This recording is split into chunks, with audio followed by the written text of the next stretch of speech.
오늘 시간에는 영적 싸움에서 승리하는 본질적인 방법, 영적 싸움에서 승리하는 본질적인 방법, 영적 싸움에서 승리하는 본질적인 방법이라는 제목으로 말씀을 나눠보겠습니다. 이게 뭐 축사를 하고 뭐 이런 작은 승리들도 있겠지만 본질적인 방법, 최종적인 방법, 근본적인 방법에 대해서 나눠보려고 합니다. 아까 드렸던 찬양들 내용 잘 기억해 보시면서 말씀을 들어보셨으면 좋겠습니다. 신앙생활을 하다 보면요, 우리는 많은 싸움에 직면하게 되죠. 병과 싸우기도 해요. 또 우리를 괜히 핍박하고 괴롭히는 사람들과 싸우기도 하죠. 또 그 사람들과 또 그 병과 직접적으로 뭐 싸우진 않아도 그 병과 사람들로 인해서 내 안에서 스물스물 올라오는 나의 생각과 감정과도 싸우기도 합니다. 그렇죠? 상황 속에서 싸우기도 하고 계속 뭔가 우리는 싸움을 하고 있어요. 근데 우리 신앙인들은 이 모든 싸움들이 지금 내 눈에 보이는 그대로 혈과 육의 싸움이 아니라 내 안에 어떤 감정만의 싸움이 아니라 영적 싸움임을 우리는 알고 있죠. 이게 영적인 이유가 있다는 거 우리는 알고 있어요. 그가 그러는 거, 그가 그렇게 행동하는 거 영적인 공격인 거 우리는 알고 있죠. 아무런 의학적 이유도 없이 내가 아픈 거 원인도 없는 건데 그냥 아파. 이게 다 영적인 이유라는 거 우리는 알고 있습니다. 우리 이렇게 영적 싸움 속에 살아가고 있죠.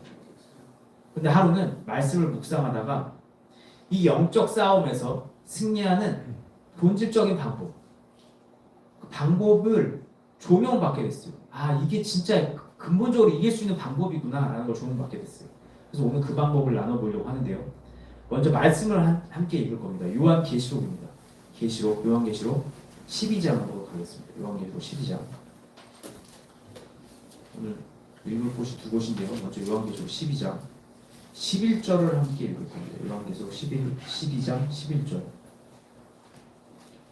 계시록 12장 좀 뒤에 계시록 12장 11절. 다 찾으신 줄 믿고 함께 읽겠습니다. 시작. 또 우리 형제들이 어린 양의 피와 자기들이 증언하는 말씀으로써 그를 이겼으니 그들은 죽기까지 자기들의 생명을 아끼지 아니하였도다. 아멘. 오늘 첫 번째 본문은 우리 형제들이 그를 이겼다고 이야기하고 있어요. 그렇다면 이 그가 누구죠? 이 본문에서 말하고 있는 그가 누굴까요? 이 본문에서 말하는 그는 계시록 12장 10절, 바로 위에 있는 계시록 12장 10절에 기록되어 있는 밤낮으로 우리 형제들을 하나님께 참소하는 자, 헐뜯는 자라는 거죠. 계속 헐뜯는 자. 그리고 계시록 12장 바로 윗절에 있는 12장 9절에 기록된 옛뱀, 마귀라고도 하고 사탄이라고도 하는 존재를 이야기합니다. 그런데 그 참소하는 자, 헐뜯는 자를 우리 형제들이 이겼죠. 무엇으로 이겼나요? 11절을 다시 보고 계신데요. 11절 다시 보시면 무엇을 이겼나요? 어린 양의 피와 자기들이 증언하는 말씀으로 이겼다고 기록하고 있죠. 다시 우리 형제들은 어린 양의 피와 우리가 성령님의 조명 가운데 매일 묵상하고 또 그렇게 묵상하다 조명받은 내용들을 선포하기도 하고 감동에 따라 선포하기도 했던 그 진리의 말씀으로 우리를 계속 헐뜯는 그 마귀라고도 하고 사탄이라고도 하는 그 대상을 이겼다고 지금 말씀하고 있죠. 그런데요, 이겼다는 게 뭘까요? 이 마귀에게 이겼다, 사탄에게 이겼다는 건 뭘까? 이겼다는 거. 우리 형제들은 어린 양의 피와 자신들이 증언했던 그 말씀으로 마귀에게 이겼대. 근데 마귀에게 이겼다는 건 어떤 상태일까요? 마귀에게 이겼다는 건요, 마귀가 원하는 대로 해주지 않은 상태를 의미합니다. 그가 원하는 대로 해주지 않았던 거예요. 그럼 마귀가 원하는 대로 해주지 않았다는 게 어떤 상태일까? 마귀는요, 아까 봤던 계시록 12장 9절에 기록대로 미혹하는 자죠. 그리고 12장 10절의 기록대로 참소하는 자예요. 그래서 마귀는 우리가 자신들의 미혹에 넘어가서 죄를 져 범죄해. 그래서 마음껏 참소하길 원해요. 우리가 참소당하길 원하는 거예요. 그 상태가 안 돼주는 거예요. 그렇게 되지 않는 거죠. 미혹에 넘어가지 않아서 범죄를 저지르지 않고 그래서 참소거리를 주지 않는 상태, 이게 바로 이긴 상태거든요. 그래서 요한 1서 3장 7절로 8절에 이런 기록이 있어요.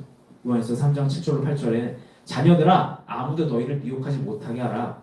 이 의를 행하는 자는 그의 의로우심과 같이 의롭고 하나님의 의로우심과 같이 의롭고 8절 죄를 짓는 자는 마귀에게 속하였나니 마귀는 처음부터 범죄함이라. 죄인이었다는 거예요. 범죄하는 존재였다는 거예요. 하나님의 아들이 나타내신 것은 그 마귀의 일을 머리하러 하심이라. 그런데 우리 믿음의 형제들은 어린 양의 피와 진리의 말씀으로 마귀에게 승리를 했어요. 어린 양의 피와 진리의 말씀으로 미혹에 넘어가지 않았고, 그래서 범죄하지 않았고, 그래서 참속거리를 주지 않았다는 거예요. 그렇다면 우리 형제들은 어린 양의 피와 진리의 말씀으로 어떻게 마귀한테 승리할 수 있었을까요? 어린 양의 피와 진리의 말씀으로 어떻게 승리했죠? 자, 이 부분에 대한 답을 찾기 위해서 우리는 두 번째 본문으로 갑니다. 요한계시록 7장 13절이요. 13절, 14절 다 읽을 건데 그냥 일단 먼저 요한계시록 7장 13절로 갑니다. 요한계시록 7장 13절. 요한계시록 7장 13절 함께 읽겠습니다. 시작. 장로 중 하나가 응답하여 나에게 이르되 이 흰옷 입은 자들이 누구며 또 어디서 왔나니. 흰옷 입은 자들이 있었던 거예요. 그 9절 요한계시록 7장 9절 10절의 내용대로 막 주님을 높였던 찬양했던 흰옷 입은 자들이 있었던 거예요. 자, 요한계시록 7장 13절 흰옷 입은 자들 이들이 누구였죠? 방금 말씀드린 것처럼 요한계시록 9장의 7장 9절의 기록대로 보좌 앞과 어린 양 앞에 서서 10절의 기록대로 큰 소리로 구원하심이 보좌에 앉으신 우리 하나님과 어린 양께 있도다 하고 외칠 수 있었던 자들, 그리고 외쳤던 자들인데 그렇게 할 수 있었던 자들, 표현을 달리하면 주님을 맞이할 준비가 되어 있던 자들이었어요. 이 나눔 다르시죠? 그들은요 주님을 맞을 준비가 되어 있어서 주님을 반갑게 맞을 수 있었어요. 마라나타 오시옵소서 하면서 기뻐하며 주님을 맞이했다는 거예요. 보좌와 어린 양 앞에 서서 꺼리낌 없이 서서 구원이 어린 양 보좌 우리 하나님과 어린 양께 있도다 외칠 수 있었던 자들, 당당히 외칠 수 있었던 자들. 그럼 그들은 도대체 무엇을 준비했었길래 그렇게 주님을 당당하고 기쁘게 맞이할 수 있었을까? 무엇을 준비할 수 있었기에? 의복이죠. 의복을 희게 하고 있었기 때문에, 흰 의복을 입고 있었기 때문에 그들은 그렇게 당당하게 주님을 맞을 수 있었어요. 의복이 준비되어 있었거든요. 희게. 계시록 16장 15절에 이런 기록이 있어요. 보라, 내가 도둑같이 올 거다. 누구든지 깨어 자기 옷을 지켜서 벌거벗고 다니지 않게 하며 자기의 부끄러움을 보이지 아니한 자는 복이 있도다. 도둑같이 오실 때 깨어서 옷을 깨끗이 준비하고 있는 자는 벌거벗고 다니지 않고 부끄러움을 입지 않게 되는 거예요. 그런 자는 복이 있다는 거예요. 그래서 마태복음 22장 11절로 13절에 이런 말씀이 있어요. 임금님이 손님을 보러 오실새 거기에 예복을 입지 않은 한 사람을 보고 말씀하십니다. 12절 이르되 친구여 어찌하여 예복을 입지 않고 여기 들어왔느냐 하니 그가 아무 말도 못하고 할 말이 없는 거예요. 예복이 없음에 대해서. 그러자 13절 임금님이 사안에게 이르되 그 손발을 묶고 밖에 어두운 데로 내어 던지라. 거기서 슬퍼 울며 이를 갈게 되리라. 예복이 없어서 쫓겨납니다. 준비가 안 됐다는 거예요. 그런데 이 준비를 그들은 했죠. 그러니까 기뻐하면서 맞이했던 거예요. 의복이 이렇게 중요해요. 이 흰 의복이 이렇게 중요합니다. 주님 오실 그날에 의복을 제대로 준비할 수 있어야 돼요. 그렇다면 그들은 자신의 의복을 어떻게 그렇게 희게 준비할 수 있었나요? 자신들의 의복을 어린 양의 피로 씻음으로 그렇게 희게 준비할 수 있었죠. 계시록 7장 14절을 함께 읽겠습니다. 계시록 7장 14절 바로 아래쪽이에요. 계시록 7장 14절 시작. 내가 말하기를 내 주여 당신이 아시나이다 하니 그가 나에게 이르되 이는 큰 환난에서 나오는 자들인데 어린 양의 피에 그 옷을 씻어 희게 하였느니라. 그렇다면 어린 양의 피로 의복을 씻는다는 건 어떻게 하는 걸까요? 어린 양의 피로 의복을 어떻게 씻을까요? 우리가 찬양도 하잖아요. 계속 어린 양의 피로 씻는데요. 그런데 어린 양의 피로 우리 의복을 어떻게 씻냐는 거죠. 자, 14절을 잘 보시게 되면 어린 양의 피로 자신들의 의복을 씻은 그들은 하나같이 큰 환난을 통과했음을 보게 됩니다. 환난을 통과했어요. 그리고 우린 이 사실을 통해서 어린 양의 피로 나의 의복을 신는 행동은 지금 내 앞에 놓여있는 큰 환난과 깊이 연관되어 있음을 우리는 알 수 있죠. 의복을 신는 행동이, 어린 양의 피로 의복을 신는 행동이 큰 환난과 연결되어 있어요. 그렇다면 내 앞에 놓여있는 이 큰 환난과 어린 양의 피로 의복을 신는 행동에 어떤 연관성이 있을까? 도대체 이 큰 환난 속에서 어린 양의 피로 의복을 신는다는 건 도대체 어떻게 하는 거야? 의문이 될 수 있어요. 그래서 이 의문에 대해서 답을 드려보는데 이게 정답이라고 할 수 없지만 저에게는 그 방법이 이렇게 조명됐고 이렇게 경험되었기 때문에 나눠봅니다. 고난 가운데 놓인 우리는 아프죠. 엄청 아파요. 왜? 고난이 너무 아프니까. 그런데 2000년 전에 사람의 몸으로 오셨다가 모진 고난을 다 당하시고 십자가형으로 돌아가신 예수님께서도 그 당시에 지금 나처럼 엄청 많이 아프셨어요. 엄청 많이 아프셨죠. 아니 더 아프셨어요. 그분의 삶을 생각해보면 일단은 어떤 환경에서 태어나셨냐. 일단 당장 태어난 그 순간 이게 구유에서 태어나셨죠. 말이나 소가 밥 먹는 밥그릇에서 태어나신 거예요. 뭐 어느 동네에서 자라셨냐. 이게 당시에 천대받던 나사렛이라는 동네에서 자라셨죠. 그러니까 삶이 진짜 시작부터 평탄하지 않았던 거예요. 그러면서 사역을 시작하기 전에 40일 광야 금식 시험을 받으셨죠.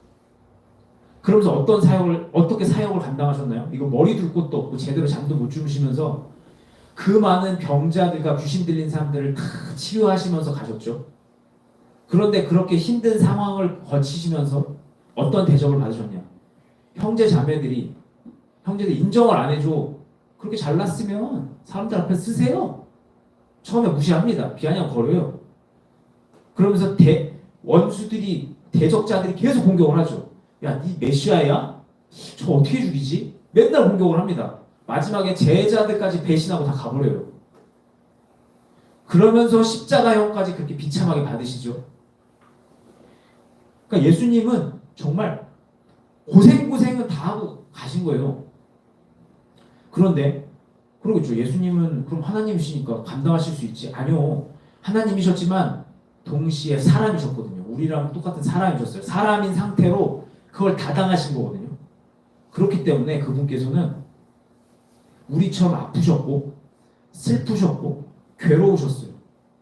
예수님 우시는 장면 나오죠. 예수님께서 막 화내셨던 장면도 나와요. 안타까워하시는 장면도 나오시고요. 또 겟세마네 동산에서 진짜 죽고 싶지 않다고 막 땀방울이 핏방울이 될 때까지 기도하신 장면도 나오거든요. 이게 예수님의 모습이었단 말이죠. 예수님이 그걸 다 겪으셨던 거예요. 그래서 그분께서는 지금 우리의 이 아픔을 이해하실 수 있어요. 다 당하셔보셨기 때문에 이해하실 수 있는 거예요. 진짜 아픈 거 안다. 하나님이 뭐 우리 인간의 마음을 어떻게 알아? 하나님 아신다는 거예요. 다 당해보셔서. 히브리서 2장 18절. 그가 시험을 받아 고난을 당하셨은즉 시험 받는 자들을 능히 도우실 수 있느니라. 왜? 공감하니까. 공감이 안 가는 게 아니야. 다 공감해. 나도 당했거든. 네 얼마나 아픈지 내가 다 알아. 그러면 그런 그분께 가는 거예요. 다 이해하실 그분한테 가요. 간다는 게 뭐냐? 나의 진심을 구하는 거예요. 그러면서 그분께 도움을 구하면서 그분께 나아가는 거죠. 기도하는 거죠. 기도하는 거예요. 딴 거 없어요. 간다? 기도하는 거예요. 그분께 기도하는 거예요. 진심을 다해서. 참는 거죠. 내 아픔 다 이해하실 그분에게 이 아픔을 그대로 두고 갑니다. 얘기하는 거예요. 진짜 아버지 나 너무 힘들어요. 정말 죽을 것 같아요. 저 좀 도와주세요. 알려주세요. 그렇게 이 부분 중에 처절하게 기도하는 거예요. 처절하게 기도하는 겁니다. 언제까지요? 답을 들을 때까지, 조명을 받을 때까지, 삶의 변화가 이를 때까지 처절하게 기도하는 거예요. 저는 이 시간 주님 오실 그날을 위해서 의복을 준비하기 원하시는 성도님께 권면을 드리고 싶습니다. 이 마지막 때에 의복을 깨끗이 씻어서 주님 재림을 준비하고 싶으시다면 놓여진 고난 가운데 다른 돌파구를 일단 찾으려고 하지 마시고 먼저 하나님께 처절하게 기도해 보시기 바랍니다. 제가 이런 나눔을 드릴 수 있는 이유는요. 과거에 제가 고난 중에 주님께 처절히 기도하다가 이런 경험을 한 적이 있어서 그래요. 당시 제가 엄청나게 어려운 삶의 문제 속에서 삶이 너무 힘들어서 어떤 느낌이었냐면 저라는 사람이 이렇게 찢어지는 것 같이 갈리는 것 같은 느낌을 받았었거든요. 그래서 그때 너무 힘들어서 주님께 마음으로 참 이런 느낌이었어요. 피를 흘리는 것처럼 기도를 한 적이 있었어요. 그러니까 쥐어 짜듯이 피를 짜듯이 하나님께 기도를 한 적이 있었어요. 도와달라고. 진짜 죽을 것 같다고.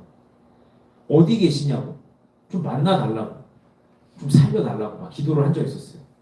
그렇게 마음으로 피를 흘리면서 기도를 할 때 그분이 느껴지더라고요. 가깝게 느껴지는 거예요.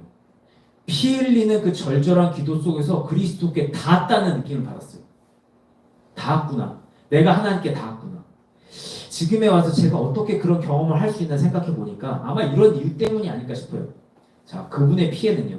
분명 대속의 의미가 있죠. 내 죄를 대신해서 씻으시는 대속의 의미가 있어요. 그런데 그분의 피에는요. 그분의 고통도 그대로 담겨 있어요. 그분이 겪으셨던 그 고통이 그대로 담겨 있었단 말이에요. 그러다 보니까 내가 이 고통 속에서 피를 흘리며 기도할 때 나의 이 피 속에 담겼던 그 고통이 그분의 피 속에 담겼던 그 고통과 반응을 하면서 공명하게 되면서 그렇게 그리스도가 가깝게 느껴진 건 아닌가 하는 생각이 들더라고요. 내 고통이, 내 피 속에 있던 고통이 그분의 피 속에 있던 고통과 만나면서 그리스도가 확 가깝게 느껴지는 거죠. 우리는 야고보서 5장을 붙잡고 흔히들 얘기합니다. 의인의 기도는 역사하는 힘이 크다. 근데 우리는 제대로 기억해야 돼요. 야고보서 5장은요. 의인의 기도가 역사하는 힘이 크다고 말씀하고 있지 않아요. 야고보서 5장 16절에는요. 의인의 간구가 역사하는 힘이 크다고 말하고 있어요. 간구가 뭐냐요? 간절히 구하는 거예요. 간절히. 애원하는 거죠. 처절하게 기도하는 거예요. 의인의 기도가 아니라 의인의 간구예요. 의인의 처절한 기도에는 역사하는 힘이 크다는 거죠. 힘이 있고 날카로운 기도를 하기 원한다는, 능력 있는 기도를 하기 원한다는 이야기를 종종 듣는데 그런 기도를 하고 싶다면 처절하게 기도하시기 바랍니다. 홍해 앞에서 모세의 마음으로 기도하는 거죠. 귀신 들린 딸이요 낳기를 바라는 엄마의 마음으로 기도하는 거예요. 다윗의 자손 예수여 나를 불쌍히 여기서 여겼던 그 소경의 마음으로 기도하는 거죠. 예수님 옷자락이라도 한번 잡아서 낳겠다고 했던 그 혈루병 여인의 마음으로, 혈루병 여인이 거기 돌아다니다 걸리면 그냥 돌맞아 죽는 건데 그 간절한 마음으로 예수님 한번 잡아보겠다고 그 마음으로 기도하는 거죠. 그렇게 고통 속에서 기도를 하다 보면 그 고통의 끝에서, 기도의 끝에서 성령님의 조명 가운데 깨닫는 게 생깁니다. 분명히 생겨요. 뭘 깨닫냐면 내가 보이는 거예요. 나의 답답함이 보여요. 나의 행실이 보이는 거죠. 이럴 수밖에 없다. 이렇게 상황에 처할 수밖에 없다는 게 보여요. 이게 그리스도가 가까워져서 그런지 하나님의 마음이 느껴지는 거예요. 그러다 보면 자백을 하는 거죠. 인정을 하는 거예요. 자백, 인정하는 거죠. 아, 맞네. 내가 그랬네요. 그리고 회개합니다. 아버지 용서해 주시고 제가 돌아서겠습니다. 내 마음을 돌리겠습니다. 아버지 돌리겠습니다. 죄송합니다. 용서해 주세요. 그리고 도와달라고 기도하는 거예요. 근데 이때 겸손하게 구하게 돼요. 이때는 겸손하게 구하게 됩니다. 왜 안 해줍니까 아버지? 하나님 왜 나 안 도와줘요? 따져 물을 수가 없어요. 왜냐하면 내 꼴을 아니까. 하나님께서 나에게 이렇게 이 고난을 허락하신 게 당연하다고 느껴지니까 그거밖에 못하는 내가 오히려 죄송한 거죠. 왜 안 해줍니까? 나 하나님 믿고 교회 열심히 다니는데 이게 뭡니까 삶이? 왜 나를 이렇게 안 도와줘요? 왜 내가 이런 거 하나 안 해줍니까? 이거 하나님 믿는 거야? 저 원래 이렇게 기도 많이 하던 사람이었는데 못하겠더라고요. 그때는 죄송해가지고. 그렇게 기도하면서 깨닫게 되면 받아들이게 돼요. 받아들이게 돼요. 아 그래 맞네. 이런 대접 받을 만한 사람이었네. 그렇게 받아들이면서 나는 계속 기도하는 거죠. 진짜 그런데 압니다. 정말 죄송합니다. 당해도 싸요. 압니다. 근데도 좀 도와주세요. 겸손하게 기도 계속 하는 거예요. 그러다 보면 조급함도 없죠. 왜 안 해줍니까? 말할 자격이 없으니까. 해주시면 감사한 거지. 그렇게 기도하다 보면 조명 가운데 조명을 받게 돼요. 그럼 뭔가를 잃게 됩니다. 잃어요. 뭔가를 잃어요. 딱 뭐라고 정할 수는 없는데 조명 가운데 무언가를 크게 깨닫고 나면, 그래서 하나님의 일하심에 대해서 수용하고 나면, 받아들이게 되면, 그래서 마음이 겸손하게 되면 내 안에 무언가를 반드시 잃게 됩니다. 혈기를 잃는다든지 조바심을 잃는다든지 어떤 야망 한번 성공해보겠다 그런 거, 뭔가가 없어져요. 그냥 잃어버리는 거예요. 아무튼 뭔가가 그냥 사라집니다. 뭔가 얻어보고 싶었던 게 그게 사라져요. 그렇게 잃게 되면요, 그 무언가를 하나 잃게 되면 희한하게 문제가 해결돼요. 문제 하나가 해결돼요. 문제 자체가 해결되든 아니면 내 마음이 바뀌어서 그게 더 이상 문제를 안 느껴지든 간에 어쨌든 문제 하나가 해결됩니다. 그리고 그렇게 문제 해결될 때 나라는 사람은요, 나라는 존재의 때를 하나만 벗기게 되는 거예요. 나라는 존재가 갖고 있던 어떤 때 하나를 벗는 거예요. 껍질을 하나 벗는 거죠. 그리고 이 과정이 바로 고통 속에서 나의 의복을 어린 양의 피로 씻는 과정인 거예요. 어린 양의 피로, 고통 속에서 어린 양의 피로 나의 의복을 씻는다? 바로 나를 이렇게 벗겨내는 거죠. 이 과정을 통해서, 고통 속에서 하나님 찾다가 만나, 알아, 자백해, 인정해, 겸손하게, 그러다 잃어가는 거. 이게 바로 고통 속에서 나의 의복을 어린 양의 피로 씻는 거죠. 여기까지 나누면 다 아시죠? 그렇게 의복을 씻고 나면 나는 그동안 내가 묵상하면서 선포하고 붙잡았던 그 진리의 말씀에 한층 더 가까워지게 됨을 느끼게 됩니다. 어린 양의 피와 선포하던 그 말씀, 근데 그 말씀에 한층 가까워지는 게 느껴져요. 내가 그동안 선포해왔던 성경 말씀이 나를 비춰볼 때 내가 인위적으로 노력하며 살려고 하지 않아도 이런 나의 내면의 변화들이 나를 성경과 가깝게 만들어요. 내가 걸어가려고 하지 않는데도 자연스럽게 이게 잘려지면서 방향이 맞춰지는 거예요. 이게 잘려지면서 그 틀에 내가 들어갈 수 있게 되는 거죠. 내 생각 속에서 성경의 기준은 나를 끼워 맞추려 하지 않아도 그게 빠져나가니까 자연스럽게 내가 묵상하고 선포해왔던 말씀에 내가 맞춰지는 거, 가까워지는 거죠. 어린 양의 피와 자신들이 증언하는 말씀이 자연스럽게 하나로 연결된 게 보이시나요? 이게 두 개가 아니에요. 따로따로가 아니라고요.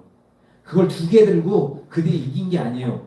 어린 양의 피로 내 의복을 씻게 되면 난 자연스럽게 내가 선포하던 그 말씀, 붙잡고 있던 그 말씀과 가까워지게 되는 거예요. 그래서 두 개를 들고가 아니라 이 하나의 묶음을 들고 가는 거죠. 그렇게 말씀과 가까워지면 어떤 현상이 일어나냐? 마귀에게 미혹이 잘 안 돼요. 미혹이 쉽게 안 됩니다. 왜냐하면 예전에 그 마귀의 유혹에 반응하던 내가 어린 양의 피로 씻기면서 잘려져 나가서 그래요. 요만큼 죽어버린 거예요. 그래서 이 미혹이 잘 안 답니다. 어떤 느낌이냐면 와닿지가 않아요. 그 미혹이. 감흥이 안 오는 거예요. 감흥이 안 와요. 옛날만큼 잘 놀라우는 충동이 없는 거죠. 별 와닿지가 않는 거예요. 담배 원래 안 핀 사람한테 담배가 별로 감흥이 없듯이 감흥이 없는 거야. 그리고 그런 변화가 계속 있게 되면요. 그런 사건들이 자꾸 있잖아요. 그런 변화들이 계속 있게 되면 뭐가 보이냐면 이 삶이라는 게 내가 누려왔고 내가 살아왔던 이 삶이라는 것이 껍데기라는 게 서서히 보이는 거예요. 껍데기가 그러다 보면 껍데기 같은 이 땅보다 실체, 이게 이제 벗겨지면서 껍데기가 벗겨지면서 실체가 더 잘 보이거든요. 그러다 보면 이 영원한 삶을 준비해 주신 하나님을 더 사랑할 수 있게 돼요. 그러니까 진짜인 하나님의 영역이 더 잘 보이고, 요건 껍데기인 게 보이고, 요게 진짜라는 게 보이니까 진짜에 더 집중하게 되고 사랑하게 되는 거예요. 하나님을 사랑하게 돼요. 물론 어떤 분들은 하나님의 강렬한 사랑을 한 번에 경험하셔서 내 삶보다 하나님을 더 사랑합니다 하시는 분들도 있는데요. 저같이 계산 많고 생각이 많은 사람들은 그게 안 되더라고요. 하나님 사랑 경험했어. 그런데 바로 저는 돌아서면 주판을 튕기거든요. 그래도 이거 좀 위험해. 이 광신도 같이 무슨 적당히 믿고 적당하게 살아가지 뭐 내가 뭐 그렇게까지 투자할 필요가 있나? 이런 생각 바로 들어요. 그러다 보니까 저 같은 사람들은 이렇게 하나하나씩 깨달아가면서 내 삶을 내려놓을 수 있게 되더라고요. 근데 좀 저는 또 되게 영세주의자였거든요. 삶에 대해서 그 당시에도 별로 삶이 좋진 않았어요. 살고는 싶었지만 즐겁진 않았는데 근데 이렇게 삶을 내려놓는다는 거는 삶이 지긋지긋해서 죽어버리고 싶어서 버리고 싶은 거랑은 또 달라요. 이게 이 땅의 것들의 실체가 보이면서 허무함이 느껴지면서 그 안에서 의미를 못 찾게 되다 보니까 밀어내게 되는 거예요. 삶의 의미를 잃게 되다 보니까 도저히 의미가 없는 거야 이게. 그러다 보면 의미를 잃게 되면 그 계시록 12장 11절의 그들처럼 생명을 아끼지 않게 돼요. 이게 다 말씀이 연결되는 게 보이시죠? 이게 그 얘기예요. 이 찬양도 한번 아까 다 기억해 보시기 바랍니다.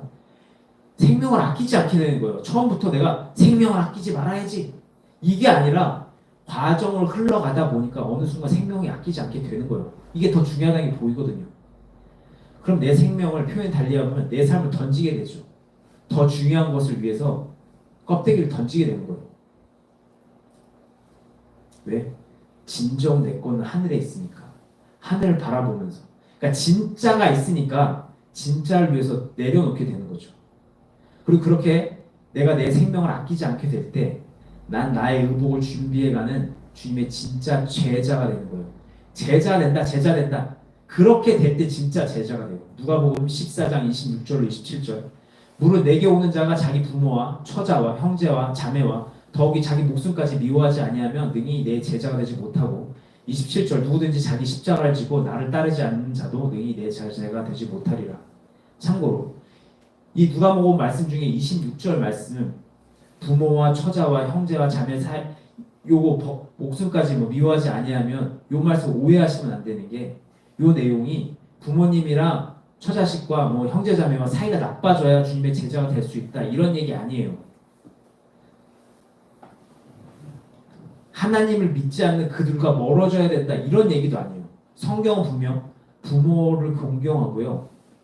또 자식을 화내게 하지 말고 될 수 있으면 모두와 화목하게 지내라고 권면하고 있어요. 이게 무슨 말씀이냐? 부모와 처자식 그리고 형제 자매 그리고 나의 생명으로 이루어진 이 나의 생명 내 삶 있잖아요. 내 삶. 이 육신의 삶을 초월하지 않으면 주님의 진정 제자가 되지 못한다는 거예요. 이걸 내려놓지 않으면 여기를 딱 쥐고 있는 걸 피지 않으면 제자가 되지 못한다는 거죠. 예수님의 삶을 주님의 삶을요 돌아보면 초월했던 삶이에요. 쥐고 있던 게 없는 삶이죠. 죽음 앞에서 내 뜻대로 마옵시고 아버지의 뜻대로 하옵소서 하셨던 주님께서 나의 만족을 위했던 어떤 삶이 있었을까요? 무덤마저도 아리마대 요셉의 무덤을 빌려 쓰신 주님께서 내 것이 있었냐는 거죠. 내 것. 내 즐거움을 위한 내 것, 내 시간, 내 삶 이런 게 있었냐는 거죠. 내가 내 육신을 초월하지 못하면 그래서 주님을 따라갈 수 없는 거예요. 내 삶을 던지지 못하면 놓지 못하면 제자가 될 수 없는 거죠. 주님의 제자라면 주님을 따라가는 사람인데 주님이 애초부터 시작했던 그 라인을 잡지도 못하니까 따라갈 수가 없는 거예요. 그래서 제자의 삶을 던지는 삶이라고 했던 거예요. 이 얘기를 들으면 주님이 사셨던 삶 또 제자의 삶이라면 이 사람 너무 불쌍한 거 아니야? 바울 사도도 그랬잖아요. 진짜 우리가 천국이 없으면 진짜 우리처럼 불쌍한 사람도 없다. 불쌍한 사람처럼 보여요. 그런데 주님께서 그렇게 아무것도 갖지 못했던 불쌍한 삶을 불쌍한 것처럼 보이는 삶을 살아내셔서 모든 걸 가지셨죠. 모든 이름에 뛰어난 이름을 가셨고요. 승리하셨어요. 모든 걸 다 소유하셨어요. 우리 역시 그렇게 삶을 던짐으로 아등바등 쥐고 있는 그것을 손을 놓음으로 그 미련을 내려놓음으로 모든 것을 소유할 수 있죠. 마태복음 19장 29절에 또 내 이름을 위하여 집이나 형제나 자매나 부모나 자신의 전토를 벌인 자마다 여러 배를 받고 또 영생을 상속받으리라. 그리고 그렇게 나를 던질 때 심지어 내 건강, 내 생명까지 다 던질 때 성공, 일단 내려놓는 거예요. 다 내려놓을 때 우리는 마귀에게 승리할 수 있는 거예요. 그래서 이렇게 고백할 수 있죠. 고린도전서 15장 55절 사망아 너의 승리가 어디 있느냐? 사망아 내가 쏘는 게 어디 있느냐? 삶을 던지면요, 마귀의 가장 강력한 힘, 바로 이 사망, 죽음에조차 이길 수 있는 거예요. 마귀의 최종 단계가 죽음인데, 마귀의 힘의 최종 단계. 그걸 이길 수 있는 힘이 바로 내려놓는 거거든요. 던지는 거거든요. 생애 초연해지면요, 그래서 죽음을 넘어서면요, 넘어서지 못할 게 없죠. 그래서 세상이 감당하지 못한 존재가 되는 거예요. 죽음을 초월하니까. 그럼 죽음에 굴복하지 않죠. 병에 굴복하지 않죠. 그러다 보면요, 이길 수 있어요. 왜? 마음이 편하거든요. 만병의 근원 스트레스라며 내려놔 버리는 거예요. 그냥 사는 거예요. 물 흐르듯이. 살 수 있어. 왜? 난 던졌으니까. 이것이 바로 죽음까지 이기는 영적 싸움에서 승리하는 진정한 방법이죠. 던지는 거. 이제 말씀을 마무리하면서 권면을 드립니다. 영적 싸움에서 승리하는 진정한 방법은 내려놓는 거예요. 던지는 거예요. 미련을 버리는 거예요. 쥐고 있는 걸 피는 거죠. 그리고 그렇게 나를 던지기 위해서는 그냥 바로 던져야지, 놔야지, 이게 아니라 먼저 고통 속에서 어린 양께 나가. 그래서 자백과 회개를 해. 조명을 받아. 그래서 어린 양의 의복으로 그렇게 어린 양의 피로 나의 의복을 씻어. 그러면서 선포했던 말씀과 가까워져. 그동안 우리가 배워왔던 방식대로 가. 그러다 보면 할 수 있게 되는 거예요. 그냥 어느 날 딱 해야지가 아니라, 물론 하나님께서 한 방에 주셔서 마음을 주셔서 할 수 있겠죠. 하지만 이 과정이 단축된 것 뿐이지, 뭐 그냥 내가 의지로 하는 게 아니라는 거죠. 그래서 저는 우리 성도님들께서 이 마지막 때 의복 잘 준비하셔서 주님 뵙는 그날에 함께 웃으면서 주님 맞았으면 좋겠습니다. 그러니까 주님께 꼭 간절히 기도하셔서 주님 만나셔야 할 분들 빨리 만나시기 바라고, 또 주님 어린 양의 피로 그 목을 쓰시셔야 하는 분들께서 오늘 배운 내용을 통해서 계속 씻어가시기 바라겠습니다. 오늘 나눔 여기서 마치겠고요. 일단 먼저